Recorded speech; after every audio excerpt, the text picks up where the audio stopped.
Mən sizə bir dənə də məlumat vermək istəyirəm. Bu panoramalar var ya, Y-klasslar sürənlər. Əsasən bunların alqı-satqı zamanı hər kəsin qorxduğu bilirsiniz də nədir? Bu SPS sistemidir. SPS sistemi də bugünkü gündə indi sürücümüzün özü də danışar qiyməti nə qədərdir. Yəni hər kəs bunun qiyməti çox baha olduğuna görə və əylət sayla olmağına görə bu avtomobillərdən çəkinirlər ki, SPS sistemi xarab olarsa mən bir də gedib 3-4 bin evronu hardan alıb bundan bir dənə təzəsini alıb qoyacağım yerinə.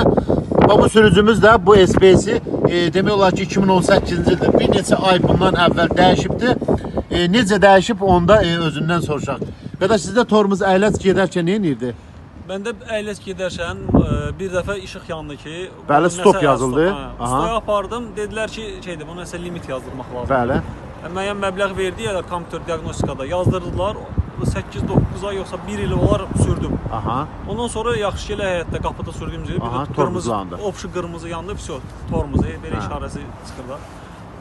Zəng elədi üstəyə falan, dedilər şu yəqin SBS xarab oldu. Siz öyrəndiniz ki, bunun qiyməti nə qədərdir? Bunu belə təzəsini yox, birinci belə işlənmiş falan 1000 manat, 700 manat, 1200 müəyyən rəqəmlər var qiymət.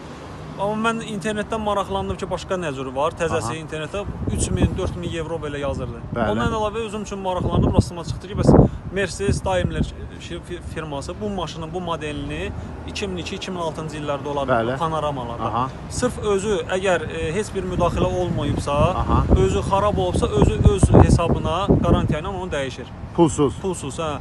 Mənim bir qohumum da vardı. Söhbət əsnasında mənim məlum oldu ki, onda da panoramada elə problem olub. Gedib bizdə Azərbaycanda rəsmi dil yerində orada dəyişibdi. Havayı 1 manatsız. Bəli. Mən də getdim, müraciət elədim, maşını evakuatorla apardım. Orada dedilər, diaqnostikaya qoyaq. Keçirtdilər, Almaniyaya mesaj yolladılar ki, düzdür, maşına heç bir müdaxilə olmayıbdır. Yəni, öz vaxtın tamam olub, nədirsə də özləri bilirlər. Vaxtı tamam olub, mənə dedilər ki, bir həftə 10 gündən sonra sizlə əlaqə saxlayacaq. Əlaqə saxladılar, maşını apardım, heç 1 manatsız. Təzə pakovkada, Almaniyada gələn, bu gördüyünüz bunu SBC-ni qoydular. Əlavə də sistemdəki bütün jitkisi təmizləyib, yeni jitkisi 1 manatsız. 1 manatsız. Vurdular, maşını asarı verdilər mənə, gəldim. Mən bir şey demək istəyirəm ki, bu panorama sürən dostlar, qardaşlar, hər kəsin qorxduğu yer, qorxurlar və bilmirlər, məlumatları yoxdur. Bilin ki, bunu dünyada Mercedes firması İstəyirlər Azərbaycan olmasın, Gürcistan olsun, Türkiyə olsun. Özü öz hesabına qarantiya ilə dəyişdirir. Yəni 1 manatsız gedib kiməsə pul verib bunu xərcə salmayın özünüzü. Yaxınlaşın həmən bizim Azərbaycanda olan rəsmi dillərə. Ölkədən kənarda da, məsələn Gürcistanda, Türkiyədə harda olur olsun, əgər bu problem yaransa, yəni imtina eləyə bilməzlər heç bir anda. Rəsmi dillərə müraciət edirsiniz. Mənə bir dənə dedilər ki, tutaq ki, bu xarab olubsa, mən barmaqlamışamsa, hansısa bir kənardan usta barmaqlayıb, başqasını qoyubsa, o sistemə düşür, onda bilirlər, onda məsəl üçün. Əl vurdurmaq lazımdır. Əl vurdurmayın, ancaq rəsmi dillərə gedin. Yəni, heç bir qorxusu yoxdur. Bəli, əla, çox sağ olun.